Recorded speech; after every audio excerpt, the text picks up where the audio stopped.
झारखंड और महाराष्ट्र विधानसभा चुनाव 2024 दोनों राज्यों में वोटिंग खत्म हो चुकी है। अब लाइनों में लगे ही वोटर ही वोट कर सकेंगे। इस वक्त की बड़ी जानकारी और बड़ी खबर आपको दे रहे हैं। हालांकि 6 बजे का समय आखिरी था और देखिए समय भी ज्यादा हो गया है, 6:30 बज चुके हैं और अब वोटिंग खत्म हो चुकी है। लेकिन जो लोग लाइन में लगे हुए हैं पहले से, सिर्फ वही लोग वोट कर सकते हैं। इस वक्त की बड़ी खबर और बड़ी जानकारी हम आपको दे रहे हैं। महाराष्ट्र में देखिए 288 विधानसभा सीटों पर वोट डाले गए हैं, तो वहीं पर झारखंड में 81 सीटों पर वोट अब तक हो चुकी है, क्योंकि 2 फेज में झारखंड में विधानसभा के चुनाव हुए।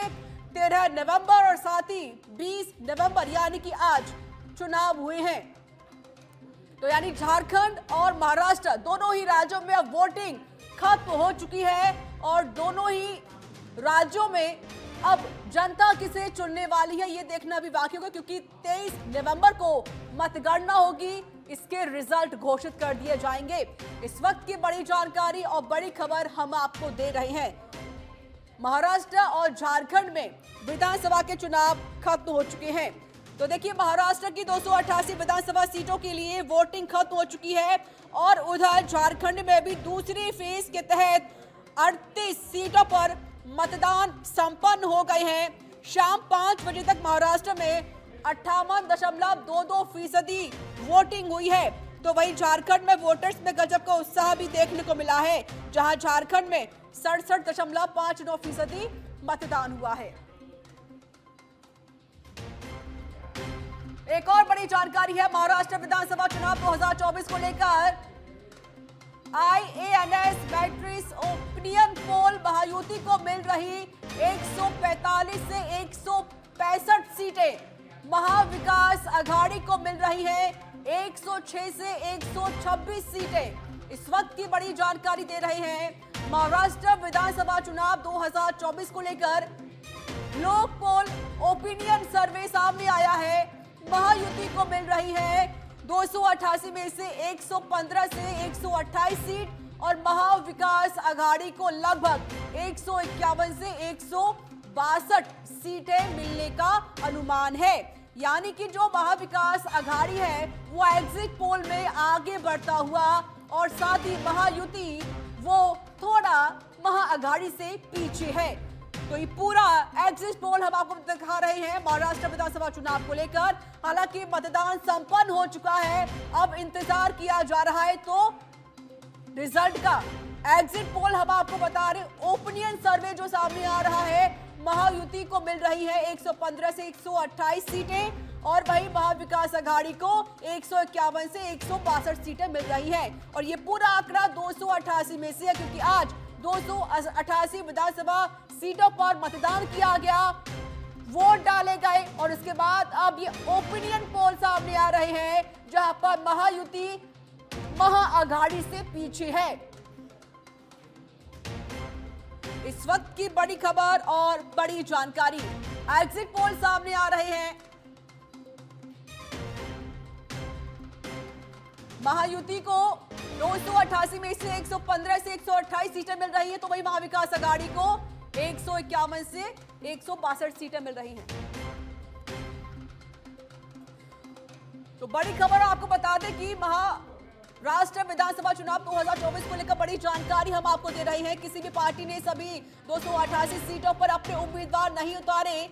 बीजेपी 149 सीट पर किस्मत आजमा रही है। एकनाथ शिंदे की शिवसेना 81 सीटों पर चुनाव लड़ रही है। अजीत पवार की एनसीपी ने 59 सीटों पर ताल ठोक रखी है। 101 विधानसभा सीट पर कांग्रेस के कैंडिडेट मैदान में है। तो देखिए कुल मिलाकर अगर देखा जाए तो कांग्रेस ने सबसे ज्यादा प्रत्याशी अपने उतारे हैं मैदान में। शरद पवार की एनसीपी पार्टी ने 86 सीट पर चुनाव लड़ी है। उद्धव ठाकरे की पार्टी शिवसेना ने 95 सीटों पर चुनाव लड़ा है और बसपा 237 सीट पर किस्मत आजमा रही है। यानी कि बसपा ने सबसे ज्यादा अपने कैंडिडेट इस मैदान में उतारे हैं। राज ठाकरे की महाराष्ट्र नवनिर्माण सेना ने 125 सीटों पर प्रत्याशी उतारे हैं, ये भी सबसे आगे है। तो महाराष्ट्र स्वराज पार्टी 132 सीटों पर चुनाव लड़ रही है। प्रहार जनशक्ति पार्टी 38 सीट और राष्ट्रीय समाज पक्ष 99 सीट पर असदुद्दीन ओवैसी की पार्टी AIMIM ने कुल 17 सीटों पर किस्मत आजमा रही है। समाजवादी पार्टी 9 सीटों पर अपनी किस्मत आजमा रही है। इन दलों के अलावा करीब 2086 निर्दलीय उम्मीदवार भी मैदान में हैं। तो महाराष्ट्र विधानसभा चुनाव को लेकर पूरी जानकारी हम आपको दे रहे हैं। किस पार्टी किसने प्रत्याशी अपने मैदान में उतारे हैं और किसकी प्रतिष्ठा दांव पर लगी हुई है। और हमारे एसोसिएट एडिटर हमारे साथ जुड़े हुए हैं मनोहर विश्नोई। मनोहर, क्योंकि देखिए आज महाराष्ट्र में विधानसभा का चुनाव हुआ है, काफी जो लोग हैं उन्होंने वोट किया, लेकिन हम जो आंकड़े देख रहे हैं, जो एग्जिट पोल सामने आ रहे हैं, उसमें कहीं ना कहीं महाविकास अघाड़ी आगे है और महायुति पीछे है। क्या लग रहा है इन आंकड़ों के जरिए, क्या महाविकास अघाड़ी अपनी सरकार बना पाएगी?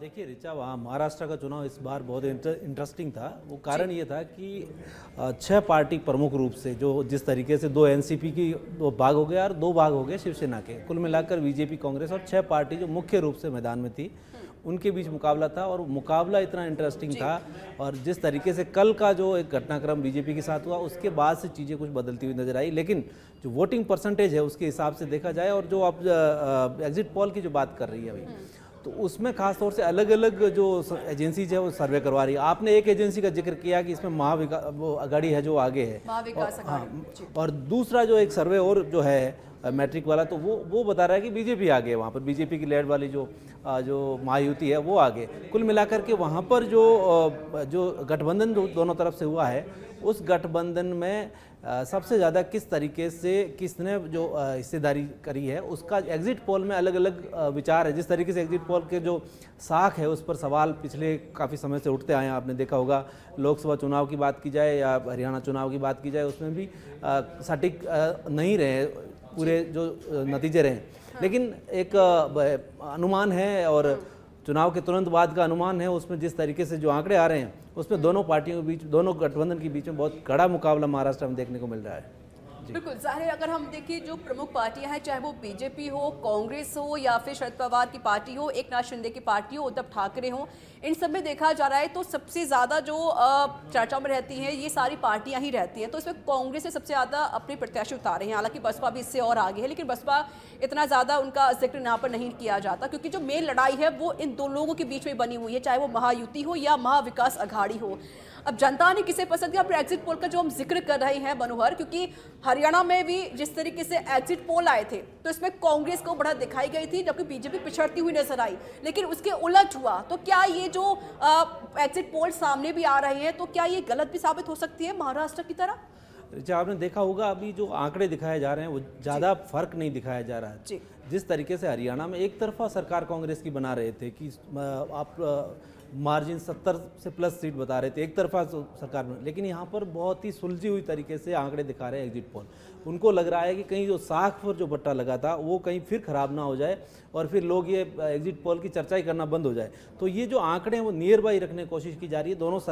दोनों गठबंधन है वो करीब करीब जो है कंटेस्ट बताया जा रहा है इसमें दोनों में, लेकिन प्लस माइनस तो बताना ही होता है किसी को। तो अभी इसमें अलग अलग एजेंसी अलग अलग तरीके से अपने अपने आंकड़े दे रही है। जैसे आपने जिक्र किया, इसमें जो कांग्रेस, NCP और जो उद्धव ठाकरे की पार्टी शिवसेना, उनको आगे बताया जा रहा है। जबकि दूसरा जो एक सर्वे उसमें तो बीजेपी और उनकी लीड वाली जो पार्टी है उनको आगे बताया जा रहा है। तो कुल मिलाकर के महाराष्ट्र का चुनाव इस बार बहुत कॉम्प्लिकेटेड था, इतना आसान नहीं था अनुमान लगाना। और अभी चूंकि वोटर्स भी बहुत कंफ्यूज था, क्योंकि शिवसेना का 2 भाग थे और NCP के 2 भाग थे, तो वोटर्स में भी कन्फ्यूजन था।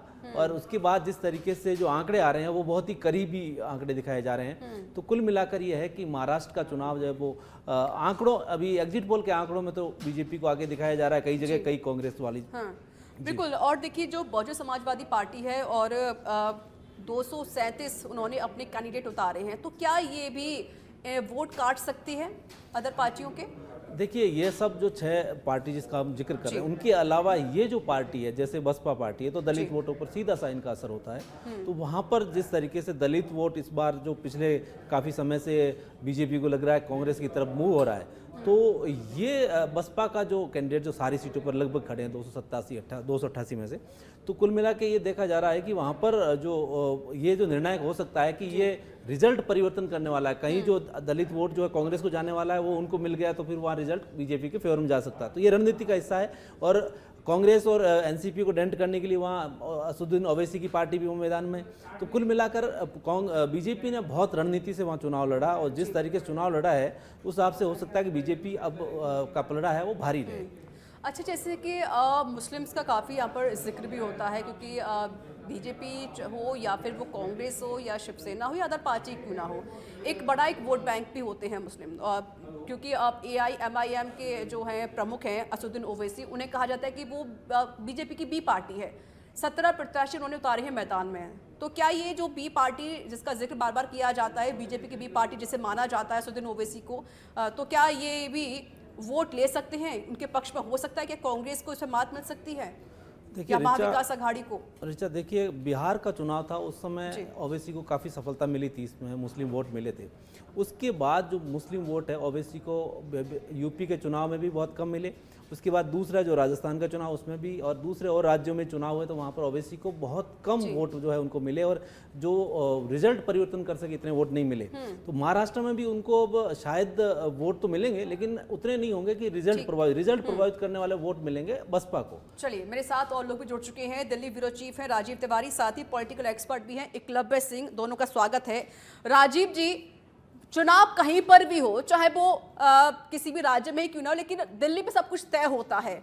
दिल्ली में आप बैठे हुए हैं तो क्या लग रहा है, नज़ारा क्या है? क्योंकि दिल्ली सरकार किस तरीके से क्या काम कर रही है, केंद्र में किस तरीके से क्या काम हो रहा है, और महाराष्ट्र चुनाव तो बहुत महत्वपूर्ण रहा। 288 सीटों पर विधानसभा का चुनाव लड़ा गया और आज वोटिंग जो कि समाप्त हो चुकी है, 23 तारीख को रिजल्ट घोषित किए जाएंगे। दिल्ली की जो आबो हवा है या दिल्ली की जो लीडर्स हैं उनके मन में क्या है, किस तरीके से क्या स्ट्रैटेजी बनाई जाए और कैसे, चाहे वो महाविकास आघाड़ी हो या फिर महायुति हो क्यों ना हो, क्या लग रहा है इस बार?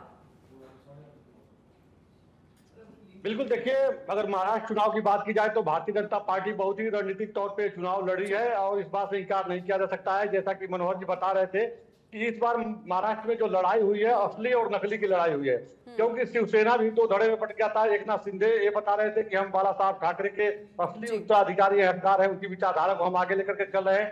सत्ता के लालच में उनके बेटे उद्धव ठाकरे कहीं और चले गए हैं। तो एक दूसरे के ऊपर आरोप प्रत्यारोप भी देखने को मिला। यही बात अजीत पवार और शरद पवार में भी देखने को मिला, चचा भतीजे में। लेकिन बड़ी बात यह है कि देखिए, बिल्कुल जैसा कि भारतीय जनता पार्टी किसी भी राज्य में जब चुनाव लड़ती है तो कुछ न कुछ नया एक्सपेरिमेंट करती है। और इस बार भारतीय जनता पार्टी के जो नेता रहे, चाहे प्रधानमंत्री नरेंद्र मोदी की बात कीजिए या उत्तर प्रदेश के मुख्यमंत्री योगी आदित्यनाथ की बात कीजिए, इन दोनों लोगों का जो स्लोगन आया था कि बटोगे तो कटोगे और एक रहोगे तो नेक रहोगे, और प्रधानमंत्री का जो स्लोगन आया था एक है तो सेफ है, यह जो दो बयान है यह कहीं ना कहीं भारतीय जनता पार्टी के लिए बहुत बड़ा एक कहा जा सकता है कि जो बीजेपी का एक फंक्शन होता है वोट पोलराइज करने का, यह कहीं ना कहीं भारतीय जनता पार्टी को लग रहा था कि इसके सहारे हम वोट पोलराइज कर लेंगे। अब आज चूंकि मतदाता देखने को ये मिल रहा है कि मतदाता जो खास करके युवा मतदाता और जो महिला मतदाता है वो पूरी तरह से साइलेंट नजर आई। तो उनका नेता कौन है, क्या उनके मन में चल रहा है? हालांकि अगर देखा जाए तो प्रधानमंत्री नरेंद्र मोदी की जितनी भी जनसभाएं हुई है उसमें उन्होंने विकास की बातें की है कि आने वाले समय में उनका विजन क्या है, किस तरह से वो डेवलपमेंट करना चाहते हैं और कैसे महाराष्ट्र को आगे ले जाना चाहते हैं। खास करके किसानों पर ज्यादा फोकस रहा है भारतीय जनता पार्टी का, चाहे वो विदर्भ के किसान रहे हो या दूसरे क्षेत्र के रहे हो जो आत्महत्या करते रहे किसान, उनकी जो मूलभूत समस्याएं हैं उनको दूर करने के लिए बीजेपी ने वादा भी किया है, मैनिफेस्टो में भी इस बात को जिक्र किया है, चुनावी जनसभा में भी, चाहे वो देश के गृह मंत्री अमित शाह हो या प्रधानमंत्री नरेंद्र मोदी, उन लोगों ने कहा है। तो कुल मिलाकर के देखा जाए तो भारतीय जनता पार्टी देखिए पहले से एक रोड मैप तैयार कर ली थी महाराष्ट्र में कैसे में चुनाव लड़ना है, क्योंकि बीजेपी को लग रहा था कि आने वाले समय में, क्योंकि देखिए बीजेपी को तो वहां पे जो गठबंधन की सरकार बनी, एकनाथ शिंदे मुख्यमंत्री बने, तो यह मेजोरिटी जो चुनाव में तो मिला नहीं था उनको, तो यह बीजेपी को डर था कि आने वाले समय में जब चुनाव लड़ा जा रहा है तो उसमें विपक्षी पार्टियां खास करके चाहे उद्धव ठाकरे हो या शरद पवार हो, इस मुद्दे को जनता के सामने लोग उठाएंगे और लगातार एक काउंटर भी करते रहे कि यह जो सरकार है या हमारी सरकार है, चाहे राहुल गांधी हो, प्रियंका गांधी हो, जहां भी जनसभा कर रहे थे लोग आरोप लगाते रहे कि हमारी सरकार को तोड़ करके मोड़ बनाया गया है। तो बीजेपी ने इसका काट निकाला था, योगी आदित्यनाथ को चुनावी मैदान में उतारा गया था और यह देखने को मिला। हालांकि एक बात जरूर है, देखिए योगी आदित्यनाथ का जो स्लोगन था कि बटोगे तो कटोगे, इसको लेकर के कहीं ना कहीं चाहे वो एनडीए का महायुति कर लीजिए या धड़ा बटता हुआ नजर आया, चाहे अजीत पवार की बात कीजिए, पंकजा मुंडे की बात कीजिए, ये लोग जो है अपने हिसाब से बयान दे रहे थे। लेकिन जनता पर कितना असर हुआ यह देखना अब 23 तारीख को होगा कि जनता ने क्या फैसला दिया है। जी बिल्कुल। एकलव्य जी भी मेरे साथ जुड़े हुए हैं, पॉलिटिकल एक्सपर्ट हैं। एकलव्य जी, किस तरीके से महाराष्ट्र में खेला हुआ था ये किसी से छिपा नहीं है। उद्धव सरकार को कैसे गिराया गया, एकनाथ शिंदे बीजेपी के पक्ष में आ गए, उसके बाद अजीत अजीत भी आ चुके थे बीजेपी के पक्ष में, उसके बाद उनकी सरकार बन गई, महायुति की सरकार बनी। लेकिन इस बार क्या लग रहा है, क्योंकि कांग्रेस पार्टी ने कई आरोप लगाए, उद्धव ठाकरे भी काफी ज्यादा नजर आए, तो क्या इनको फिर से यहाँ पर बीजेपी या कहे महायुति मात दे पाएगी इन चुनावों में? देखिए, नमस्कार ऋचा जी। दो तीन बातें जो मैं कहना चाहूंगा, जो कौन मात दे पाएगा या नहीं दे पाएगा या कौन सरकार बना पाएगा, ये कहना तो बहुत मुश्किल है। जैसे कि मनोहर जी ने अभी बताया भी कि इस बार इतना कॉम्प्लिकेटेड चुनाव रहा है कि पोलस्टर्स, जो एग्जिट पोल्स जो हो रहे हैं, वो भी इतने सेफ तरीके से करे जा रहे हैं कि अंत में जो भी रिजल्ट आए, कोई ये ना कहे कि भाई हमने मतलब वीवर बहुत ज्यादा हम ऑफ द मार्क थे। तो वो भी सेफ खेल रहे हैं, तो ये कह पाना तो बड़ा मुश्किल है। बट दो तीन जो इसमें मतलब प्रमुख बिंदु मेरे हिसाब से है इस महाराष्ट्र के चुनाव में, वो मैं आपसे और आपके दर्शकों को बताना चाहूंगा।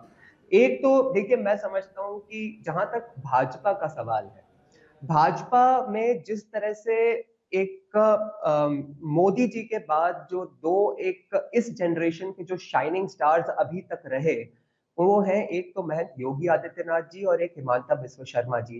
परंतु आज इस महाराष्ट्र चुनाव से साबित हुआ है कि आज की डेट में यदि कोई देश में भाजपा का सबसे बड़ा उभरता सितारा है तो वो देवेंद्र फडणवीस हैं, जहां तक भाजपा का सवाल है। और काफी हद तक इस महायुति अलायंस का भी जो मैंडेट इस बार होने वाला है वो देवेंद्र फडणवीस के ऊपर होने वाला है, जिस तरह का प्रारूप हमें उनका देखने को मिला है इस चुनाव में। दूसरा, जो शिंदे साहब की बात है, अभी जो शिंदे साहब की बात कर रहे थे, देखिए शिंदे साहब के में भी क्या है कि उनमें आज जब उन्होंने सुबह जब वोट डाला और उनसे पूछा गया, तो उनने भी एक बड़ी अच्छी बात कही। उन्होंने कहा कि आपने उनका यानी कि महाविकास अघाड़ी का भी 2.5 साल का कार्यकाल देखा है और हमारा भी 2.5 साल का कार्यकाल देखा है, तो आपको जो सही लगे और जो अच्छा लगे आप उस पर वोट दीजिए। ये मतलब बड़ा पॉजिटिव और एक कॉन्फिडेंट बॉडी लैंग्वेज के साथ उन्होंने कहा। और देखिए, ये सच भी है कि एक तरह से इसमें उनको एडवांटेज रहा कि वो स्वयं जनता के बीच जा सके, जो हमने पिछले 2-2.5 साल में देखा। क्योंकि उद्धव ठाकरे जी का क्या रहा कि एक तो कोविड रहा और कोविड के बाद भी वो थोड़ा मतलब अस्वस्थ रहे, जिसकी वजह से वो एक तरह से मतलब जनता के बीच में जाना तो छोड़िए, वो काफी समय तक तो अपने ऑफिस का काम भी घर से ही करते रहे। तीसरी बात जो है, जो हमने एक लोकसभा चुनाव में हमने एक जो ट्रेंड और पैटर्न देखा था, वो ये था कि अभी एक वोट जिहाद की भी बात हो रही थी। उसमें बड़ा इंटरेस्टिंग था कि कम से कम 12-13 ऐसी सीटें थी जिसमें कि 1 या 2 विधानसभा सीटों की वजह से ही वो पूरी लोकसभा सीट ही हार गए। तो मुझे लगता है कि अब जब ये विधानसभा सीटें अलग अलग होंगी तो उसमें एडवांटेज थोड़ा सा ये महायुति अलायंस को रहेगा, क्योंकि जिन सीटों पे वो ट्रेडिशनली मतलब आगे चले हैं और आगे चलते रहे थे, उसमें अब शायद वो इंडिविजुअली विधानसभा सीटों में वो आगे रहेंगे। सिर्फ वो जो 1-2 सीटें जिसमें कि बहुत ज्यादा ही उनके, मैं माफी के साथ आपको रोक रही हूँ क्योंकि एक बड़ा अपडेट आ गया कि अब जो एग्जिट पोल आ रहा है उसमें देखिए महायुति आगे है और उसमें जो एमवीए यानी कि महाविकास अघाड़ी वो पीछे होती हुई नजर आ रही है। इस पर आप क्या कहेंगे, क्योंकि क्या वाकई जो लोग हैं महाराष्ट्र के अब वो महायुति को पसंद कर रहे हैं? और जो नारा दिया था राजीव तिवारी जिस तरीके से बता रहे थे कि कटोगे तो बटोगे, फिर पीएम मोदी का नारा एक है तो सेफ है, और वो भी तस्वीर भी हमको याद है जब राहुल गांधी ने एक सेफ से सेफ वाली बात कही, उन्होंने अडानी और पीएम मोदी का पोस्टर दिखाया। और अब जो एग्जिट पोल आ रहा है उसमें देख रहे हैं कि महायुति आगे है, अब महाविकास अघाड़ी पीछे है। देखिए ऋचा जी, मैं समझता हूँ कि महायुति अलायंस जो है उसने जो पिछले 2-2.5 साल में जो भी वो काम कर पाए हैं, देखिए देवेंद्र फडणवीस जी ने एक साथ में मतलब एक बड़ा अच्छा उदाहरण इस तरह से भी पेश किया कि एक व्यक्ति जो 5 साल मुख्यमंत्री रह चुका था, उसने बिना किसी डिस्प्यूट के एक तरह से सरकार अच्छे से चले इसके लिए एक तरह से उप मुख्यमंत्री की एक तरह से बैकसीट ली। और पिछले 2-2.5 साल में हमें कभी भी ये देखने को नहीं मिला कि देवेंद्र फडणवीस की वजह से अजीत पवार जी या मतलब शिंदे साहब को कहीं भी इस अलायंस को चलाने में कोई प्रॉब्लम रही। और मैं समझता हूँ कि ये जो हमें अभी आपके स्क्रीन पे जो एग्जिट पोल, एक तरह से पोल ऑफ पोल्स देखें, जी। तो उसमें क्लियरली महायुति अलायंस जो है और आगे दिखा रही है। और जो आपने जो अभी बटोगे तो कटोगे वाले नारे की बात करी, इसमें भी मैं आपसे एक छोटा सा मतलब अंत एक लाइन में एंड करना चाहूंगा कि बड़ा इंपॉर्टेंट ये होता है कि देखिए कई नारे होते हैं जो बड़े बड़े कॉर्पोरेट मार्केटिंग ऑफिसेज में बनाए जाते हैं, उनके एयर कंडीशन रूम्स में। मैं तो कहूंगा अब की बार 400 पार भी उसी तरह का नारा था और उसका हश्र हमने देखा क्या हुआ। परंतु ये जो नारा दिया गया है बटोगे या कटोगे, ये कोई कॉर्पोरेट ऑफिस में बनाया हुआ नारा नहीं है। ये योगी आदित्यनाथ जी ने अपने कन्विक्शन से कहा एक तरह से, जिसको कि एक तरह से जनता ने पकड़ा और जनता को पकड़ते हुए देखने की वजह से बीजेपी के दूसरे लीडर्स ने भी पकड़ा। और इसका एक तरह से जिसे कहते हैं कि एक और सोफिस्टिकेटेड वर्जन, जिसे हम कह सकते हैं कि एक रहेंगे तो एक रहेंगे और एक रहोगे तो सेफ रहोगे, उस तरह से इसको चलाया गया। और ये कन्विक्शन से कहा गया, एक नेचुरल नारा है क्योंकि मैं समझता हूँ जनता के बीच में गया है। ठीक है मनोहर, अब जीत के लिए 288 में से 145 आना जरूरी है और बहुमत के साथ कौन आने वाला है तो खैर अभी 23 को ही पता लगे। लेकिन जो भी एग्जिट पोल आ रहे हैं या ओपिनियन पोल जो आ रहे हैं उसमें महायुति आगे बढ़ रही हुई दिखाई दे रही है, यानी कि फिर से यही गठबंधन काबिज रहेगा महाराष्ट्र में। देखिए ऋचा, इसमें मैं जो एकलव्य जी है उनसे थोड़ा मैं सहमत तो इसलिए हूँ कि वहाँ जो एक नाथ शिंदे की जो बात इन्होंने की, तो वहाँ मराठा जो वोट बैंक है वहाँ पर उनका बहुत बड़ा प्रभाव है। और मराठा वोट बैंक पर एक तरफा उनका जो प्रभाव होने के साथ साथ उनको वोट मिल रहे हैं और वो उनको लीड कर रहे हैं, तो ये उनको बहुत बड़ा फायदा हो रहा है। इस वजह से महायुति को बड़ा फायदा हो रहा है। तो ये जो शिवसेना बढ़ कर आई थी और ये दो भाग हो गए थे, तो ये शिंदे वाली जो शिवसेना है उसको वहाँ पर एक्सेप्ट किया जा रहा है। अब मुकाबला ये है कि वो जो उद्धव ठाकरे वर्सेज इनका बीच में अगर इस लड़ाई में शिंदे गुट अगर भारी पड़ता है तो ये मान के चलना कि महायुति की सरकार बनना तय है। और अगर उद्धव ठाकरे गुट जो है वो अगर भारी पड़ रहा है, उसमें उनको ज़्यादा सफलता मिलती है, तो जो महा विकास आघाड़ी जो है उसको फ़ायदा मिलेगा क्योंकि अलायंस उनका है। तो ये जो एकलव्य जी कह रहे थे वहाँ पर सरकार होने का और 2.5 साल में जिस तरीके से उन्होंने अनाउंस किया, उनका कॉन्फिडेंस बोल रहा है, तो उससे लग रहा है कि वो उनको जो मराठा वोट बैंक है वो पूरा उनके पास है और वो उनको वोट दे रहे हैं और उनको सपोर्ट कर रहे हैं। इस वजह से महायुति का जो ये आंकड़ा जो देख रहे हैं आप एग्जिट पोल में, तो इस वजह से हो सकता है उनका आंकड़ा ये कहीं ना कहीं आसपास हो। यानी जो जोड़ तोड़ के जो सरकार बनी थी महाराष्ट्र में, तो हम ये मान सकते हैं कि वाकई बीजेपी को जनता पसंद कर रही है। ऐसा नहीं कि ठीक है जोड़ तोड़ के आपने सरकार बना ली लेकिन चुनाव में देखा जाएगा। लेकिन अब जो एग्जिट पोल में यही दिखा रहा है कि जो महायुति अलायंस है वो वाकई काम किया है, जनता उन्हें पसंद भी कर रही है और शायद उनका एग्जिट पोल में जो आंकड़ा है वो भी बेहतर दिखाई दे रहा है और वही सरकार बनती हुई दिखाई भी दे रही है। इसमें एक फैक्टर जो काम का तो है ही है, लेकिन एक बड़ा फैक्टर ये है कि जो केंद्र में दिल्ली में जो सरकार होती है उसकी पूरी कोशिश रहती है कि वो महाराष्ट्र में कम से कम सत्ता पे काबिज रहे, क्योंकि आर्थिक राजधानी भी है और जो पूरा रास्ता है दिल्ली का वो वहाँ, हालांकि सीटें ज़्यादा यूपी की है लेकिन जो एक अलग से तो वो जो मुंबई और महाराष्ट्र का प्रभाव है वो वहाँ जरूरी है। और केंद्र की सरकार चाहती है कि वहाँ पर किसी तरीके से उनका दबदबा रहे और उनकी सरकार है तो आगे केंद्र में उनको आसानी रहती है। तो वो वहाँ पर प्रभाव दिखाई दे रहा है। केंद्र ने जिस तरीके से प्रदेश सरकार को सपोर्ट करके जो स्कीम्स है वहाँ पर कुछ जो प्रोजेक्ट्स है वो लॉन्च किए गए। और हालांकि चुनाव पूरा जो नारों के बीच में गुजरा है, नारों के साथ में कि जाति का वोट बैंक है, तमाम चीज़ें रही है, उसके बावजूद जो सरकार का काम है वहाँ पर उसको भी कहीं ना कहीं पसंद किया जा रहा है। इस वजह से रिजल्ट है हो सकता है महायुति के फेवर में जाए। ठीक है राजीव, महायुति की सरकार बनती हुई फिलहाल अभी नजर आ रही है और जो एग्जिट पोल है उसमें महायुति ही अपनी बढ़त दिखा रही है। तो क्या मान सकते हैं कि जो नारा दिया गया था, चाहे वो मुख्यमंत्री योगी आदित्यनाथ हो या प्रधानमंत्री मोदी क्यों ना हो, उसके बाद जब हमला बोला गया था कांग्रेस की तरफ से तो उससे कोई फायदा नहीं हुआ कांग्रेस पार्टी का और महायुति कहीं ना कहीं आगे बढ़ भी रही है। और जो लगातार आरोप लगाए गए थे और जो तोड़ मरोड़ के सरकार बनाई गई थी उसमें कामयाब रह पाई है बीजेपी और अभी भी यही तस्वीर नजर आ रही है एग्जिट पोल को लेकर। बिल्कुल, देखिए इस बात से इनकार नहीं किया जा सकता है। चुनाव के दौरान जो हालात देखने को मिले, कांग्रेस पार्टी, एनसीपी और जो उद्धव ठाकरे गुट है, शिवसेना उद्धव ठाकरे गुट, इसमें सब कुछ कहा जा सकता है हार नहीं रहा, क्योंकि उद्धव ठाकरे को उम्मीद ये थी कि हमें सीएम चेहरा लोग बनाएंगे, लेकिन जब सीएम चेहरा उनको नहीं बनाया गया, उसके बाद कहीं ना कहीं देखिए तलखियां देखने को मिली। उस तरह से एक दूसरे के लोग एक दूसरे को कोऑपरेट करते हुए नजर नहीं आए। इसका पूरा फायदा भारतीय जनता पार्टी के नेताओं को उस समय भी लग रहा था कि हमको मिलेगा, और अभी भी जो देखिए अब जो नतीजे आ रहे हैं, जो सर्वे किए गए हैं उसके जो नतीजे सामने आ रहे हैं, उससे यही लग रहा है। हालांकि 23 तारीख का इंतजार करना होगा कि कौन जीतता है। एक बात जरूर है, देखिए अभी प्रधानमंत्री नरेंद्र मोदी का जादू है, इस बात से इनकार नहीं किया जा सकता है। क्योंकि देखिए प्रधानमंत्री नरेंद्र मोदी जितनी भी जनसभाएं किए हैं उसमें भारी संख्या में लोग वहां पर आए, और यहां तक कि देखिए जब रोड शो प्रधानमंत्री कर रहे थे, या इससे पहले भी देखा गया था राजस्थान में प्रधानमंत्री ने जो रोड शो किया था, जब रोड शो में जो पब्लिक आती है तो भारतीय जनता पार्टी के जो रणनीतिकार हैं, नेता हैं, वो ये बताते हैं कि ये रोड शो में जो पब्लिक आती है, इस पब्लिक को देखने के बाद, पब्लिक के स्ट्रेंथ को देखने के बाद ये बताते हैं कि हमारी क्या स्थिति है, और ये पब्लिक की भीड़ ही जो है हमारी जीत की गारंटी होती है। तो जब प्रधानमंत्री का रोड शो जब निकला था, तो उस समय ही भारतीय जनता पार्टी के नेता दिल्ली में इस बात को लेकर चर्चा कर रहे थे कि इस बार भी महाराष्ट्र में हम लोग की सरकार बनेगी। भले ही गठबंधन की सरकार है हमारी, लेकिन हमारी सरकार बनेगी। और इसमें देवेंद्र फडणवीस की जो भूमिका है महत्वपूर्ण, इस बात से इनकार नहीं किया जा सकता है।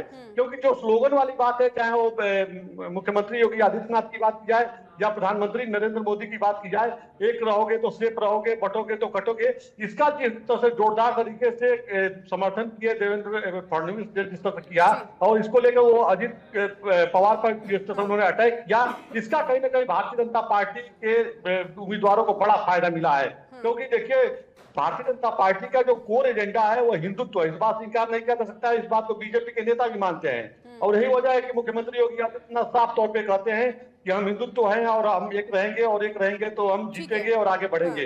तो इसको लेकर बीजेपी के जो बड़े नेता हैं महाराष्ट्र में, उन्होंने पूरी तरह फॉलो किया है। चुनाव के मतदान, आज चूंकि मतदान संपन्न हो गया, मतदान के पहले जिस तरह से जोरदार चुनावी सभाएं की गई, चुनाव प्रचार जोरों शोरों से किया गया, यहाँ तक कि राजस्थान के मुखिया भजन लाल शर्मा वो भी चुनाव प्रचार करने के लिए पहुंचे हुए थे। हमारे साथ जुड़ चुके हैं प्रवक्ता हैं बीजेपी से अटल खंडेलवाल। सर स्वागत है आपका सच पे धड़क में। अटल जी, फिलहाल जो एग्जिट पोल है उस पर महायुति की बढ़त और महाविकास अघाड़ी पीछे, क्या कहेंगे आप इन एग्जिट पोल को लेकर? देखिए, पहले तो मैं जनता का धन्यवाद दूंगा, और दूसरी बात देखिए एग्जिट पोल वो तो अपने एनालिसिस दिखा ही रहे हैं, लेकिन देखिए ऋचा जी, भारतीय जनता पार्टी जब से बनी है तब से हमारी 3 चीज़ें हैं जिस पे हम आगे चल रहे हैं, और वो हम आगे लोगों तक पहुंचा रहे हैं। पहला, राष्ट्र प्रथम की भावना। हम कहते हैं राष्ट्र सबके लिए पहली, भावनात्मक रूप से वो पहली कड़ी है जिसको कि वो माने कि भी राष्ट्र मेरे लिए सब कुछ है। दूसरा, हिंदू संस्कृति को आगे बढ़ाना, उसका भी हम समर्थन करते हैं। और तीसरा, जोड़ने की राजनीति, जो बहुत टाइम से तोड़ना, पंथ पे, कभी जाति में, कभी क्षेत्र में, कभी भाषा में, जो भी है, जितनी भी पार्टियां हैं, हमने जोड़ने की राजनीति शुरू की। अब ये तीनों अगर हम लोगों तक पहुंचाते हैं तो वो विकास की गारंटी जैसा होता है कि हम जोड़ेंगे, लोग सहज महसूस करेंगे, काम करेंगे और विकास होगा। बहुत सिंपल सा वो बात है जिसको लोग समझ रहे हैं। जैसे जैसे भारत एजुकेटेड होता गया, आप देख लीजिए, धीरे धीरे धीरे धीरे पार्टियां कमजोर पड़ने लगी। क्यों? वो लोग कभी किसी पंथ को लेकर के, कभी किसी जाति को लेकर के, और विखंडन करती और उसका लाभ उठा करके सत्ता में आ जाते। अब ये कब तक, सबका प्रश्न है, कब तक ऐसा करेंगे? तो उस कब तक का जवाब भारतीय जनता पार्टी कह रही है, भाई जुड़ो, एक हो। अब तो हमारे साधु संत भी कहते हैं यार एक हो, और हम विकास की पथ पे आगे बढ़ चुके हैं। 5वीं सबसे बड़ी अर्थव्यवस्था है। मोदी जी गारंटी दे रहे हैं कि तीसरी अर्थव्यवस्था हम 2027 तक बन जाएंगे। और क्या चाहिए? आप धीरे धीरे तेजी से विकास कर रहे हो। इंटरनेशनल उसके अंदर मैप में आपकी वजूद दिखने लगा है। आप अब सच्चाई, जिसे कहते हैं ना, सीधे पथ पे चलने लगा है भारत, उस पे आगे बढ़ते जाओ।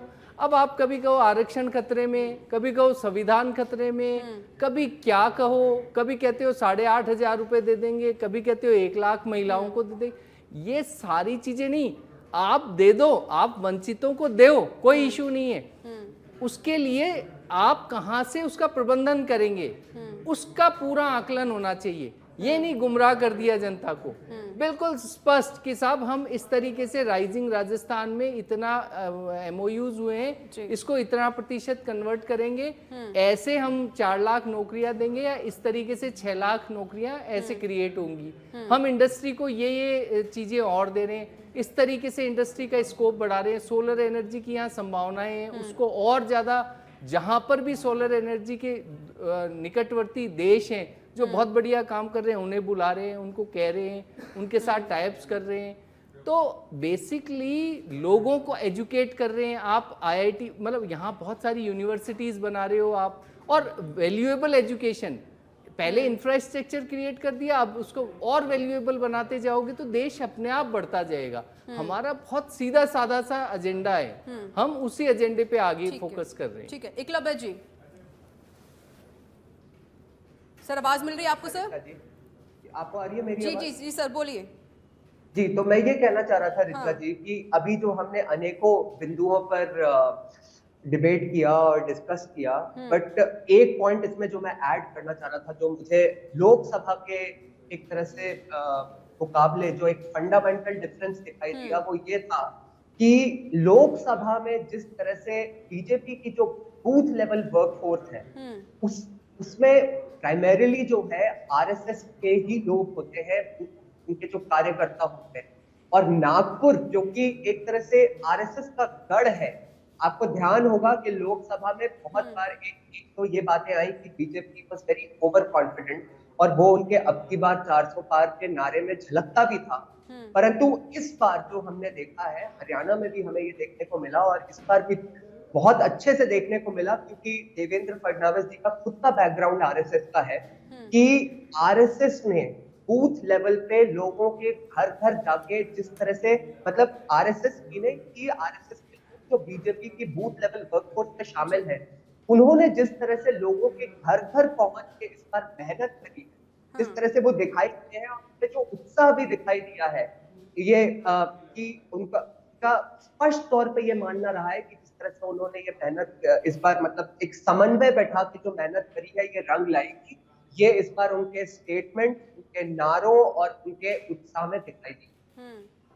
ठीक है राजीव, हमारे ऐसे कई सहयोगी जो कि महाराष्ट्र भी पहुंचे, जहां पर उन्होंने जनता से बातचीत की, तो उसमें एक तरीके से जो आंकड़ा नजर भी आ रहा था, उसमें देखा जा रहा था कि लगभग बीजेपी 80 से 90 सीटें जीत सकती है। 100, क्योंकि 2019 का जिक्र किया जाए तो 105 सीटें बीजेपी ने जीती थी, और कांग्रेस लगभग 50 से 60 जीत सकती है, जबकि कांग्रेस ने 2019 में लगभग 44 सीटें जीती थी। तो क्या लग रहा है, क्योंकि कांग्रेस की तो बढ़त होती हुई दिखाई दे रही है, लेकिन बीजेपी 2019 में जो 105 पर थी, अब वो 80 से 90 पर भी दिखाई दे रही है।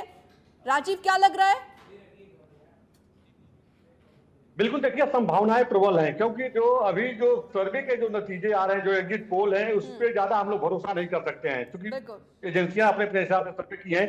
सबसे बड़ी बात है कि देखिए हरियाणा विधानसभा चुनाव जब हुआ, उस दौरान कांग्रेस पार्टी के बड़े नेताओं को या छोटे नेताओं को, उम्मीदवारों को लग रहा था कि हम लोग जीत रहे हैं और सरकार बनाने जा रहे हैं, लेकिन ऐसा हो नहीं पाया। और जो बीजेपी के जो ग्रास रूट पे जो काम करने वाले जो वर्कर हैं, जो उनके बूथ लेवल के जो अध्यक्ष हैं, और जो कहा जा सकता है जो गांव गांव में जो बैठे हुए कार्यकर्ता हैं, उनको एक एनर्जी बूस्टअप मिला है हरियाणा चुनाव के नतीजे सामने आने के बाद। तो इस बात से इनकार नहीं किया जा सकता है कि देखिए थोड़ा सा सीटों में थोड़ा सा आगे पीछे हो सकता है, संभावना इस तरह की बन सकती है, लेकिन भारतीय जनता पार्टी के जो रणनीतिकार दिल्ली में बैठे हैं, जब उनसे चर्चा की जाती है तो उनका भी यही कहना है कि देखिए जो अगर देखा जाए तो एग्जिट पोल में तो तमाम तरह की बातें आती हैं, क्योंकि अगर देखा जाए तो जब छत्तीसगढ़ विधानसभा चुनाव हुआ तो उस दौरान भारतीय जनता पार्टी आ रही थी, कहीं पे कोई वजूद ही नहीं था हमारा, लेकिन हम लोग जीते, सरकार बनाए।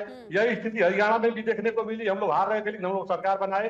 तो अब जो सीटों की बात चली तो बिल्कुल आपने सही कहा, देखिए जो रुझान जब जो बातें सामने आ रही है एग्जिट पोल की, तो उसमें हो सकता है कि 2-4 सीट आगे पीछे हो, लेकिन भारतीय जनता पार्टी के नेता जो दिल्ली में आज पूरे दिन बैठ करके बीजेपी मुख्यालय में लगातार टेलीविजन स्क्रीन पर देखते रहे कि कितने प्रतिशत कहां पे वोट पोल हुआ है, उनका यही कहना था कि हम लोग सरकार बना ले जाएंगे। बीजेपी पूरी कॉन्फिडेंस में है कि इस बार पूरी तरह से हम लोग सरकार बनाएंगे, क्योंकि देखिए भारतीय जनता पार्टी के जो नेता चुनाव प्रचार के दौरान या उसके बाद जो 2 दिन जो बचा है डोर टू डोर जब कैंपेन कर रहे थे, और उसके बाद जो है विनोद तावड़े के ऊपर कल एक ब्लेम भी लग गया था, रुपया पकड़ने में आ गया था। तो ये जब तमाम जो घटनाक्रम हुआ है उसके बाद से बीजेपी के लोगों को ये लग रहा था कि हम लोग जीत रहे हैं, क्योंकि विनोद तावड़े की बात लोग चर्चा कर रहे थे कि विनोद तावड़े उस तरह के नेता नहीं है, न उस तरह की कोई उनकी एक तरफ से कभी एक्टिविटी रही है। विनोद तावड़े तो वो नेता है जो गरीब परिवार से आते हैं और अपने संघर्ष से यहाँ तक दिल्ली तक पहुंचे हैं, मुंबई से दिल्ली तक।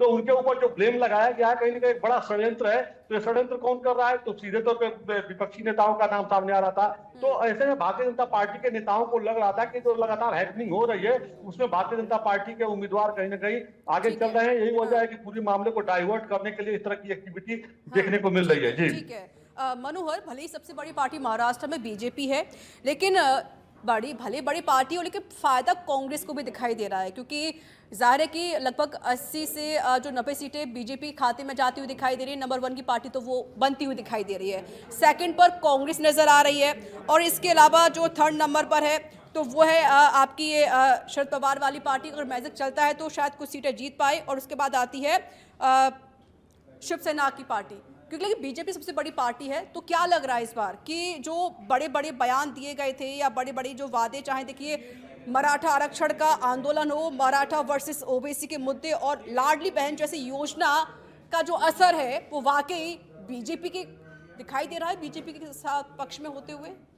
अच्छा देखिए, महाराष्ट्र का जो चुनाव था वहाँ पर आपने देखा होगा कि ओबीसी का काफ़ी जिक्र किया गया था, और उसके बाद जो सबसे बड़ा वोट बैंक है वहाँ शहरी वोट बैंक, वो बीजेपी को लगातार सपोर्ट करता है। इस बार भी वो बीजेपी के साथ रहे, इससे ऐसी कोशिश बीजेपी की तरफ से की गई थी। बीजेपी ने बड़ा आक्रामक तरीके से चुनाव लड़ा, हर तरीके से बीजेपी का कैंपेन है वो आक्रामक रहा। और दूसरी तरफ जिस तरीके से आप शरद पवार वाली पार्टी हो चाहे कांग्रेस की पार्टी हो, तो उन लोगों ने चुनाव तो हालांकि अच्छा लड़ा, सब कुछ अच्छे तरीके लड़ा, उद्धव ठाकरे ने चुनाव अच्छा लड़ा, लेकिन बीजेपी जिस तरीके सेंटर में सत्ता में है और वहाँ पर भी सत्ता में है, तो उन दोनों का कॉम्बिनेशन वहाँ पर चुनाव लड़ने के लिए मददगार रहा, वो बीजेपी के लिए प्लस पॉइंट है वहाँ।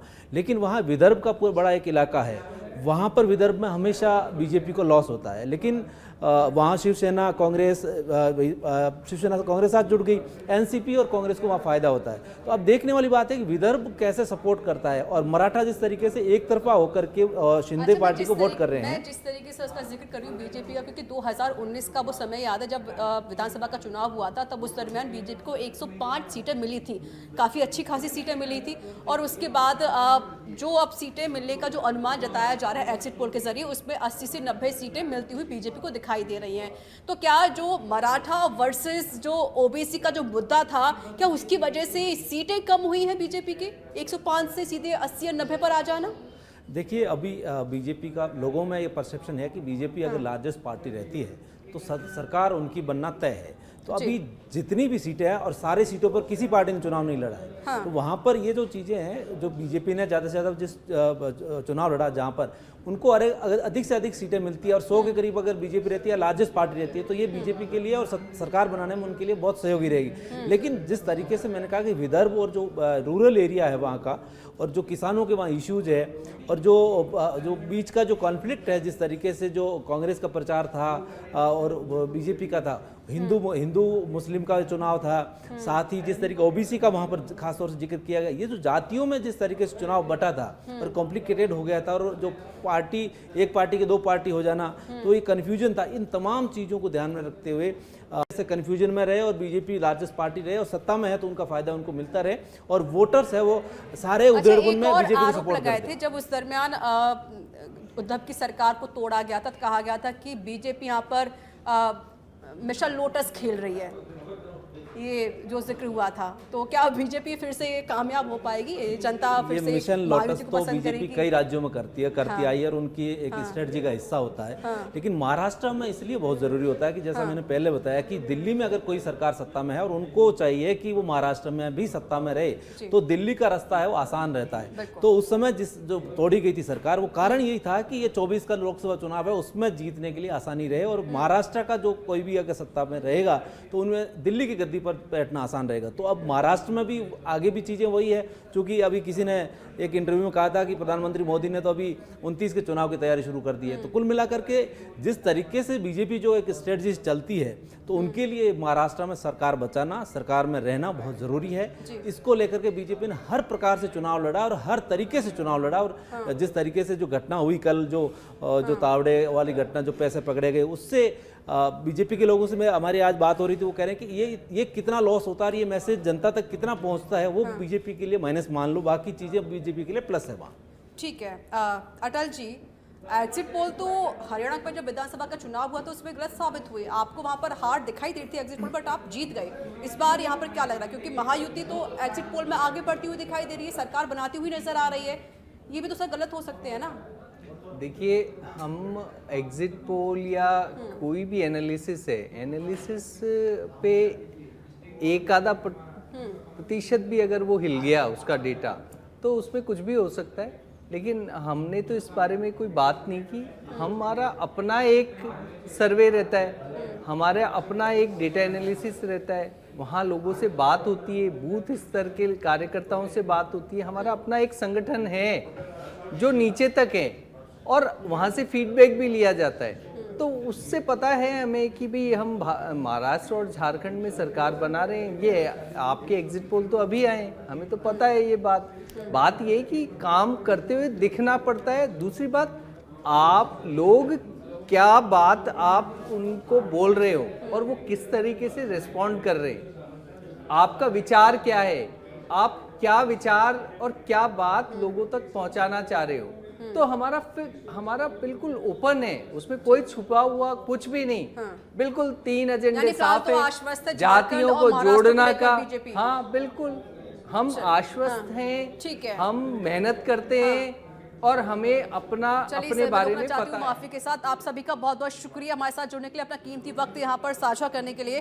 तो देखिए, महाराष्ट्र और झारखंड के चुनाव खत्म हो चुके हैं, अब इंतजार किया जा रहा है तो रिजल्ट का। हालांकि जो एग्जिट पोल है उसमें जरूर महायुति आगे बढ़ रही है महाराष्ट्र में और महाविकास अघाड़ी पीछे होती हुई दिखाई दे रही है। लेकिन 23 नवंबर को जो मतगणना होगी, रिजल्ट आएंगे, उसमें क्या होने वाला है, महाराष्ट्र किसको अपने साथ रखेगा, किसके सर पर ताज पहनाएगा, ये देखने वाली बात होगी। इस कार्यक्रम में इतना ही। देश दुनिया की तमाम बड़ी खबरों के लिए बने रहिए सच पे धड़क के साथ। नमस्कार।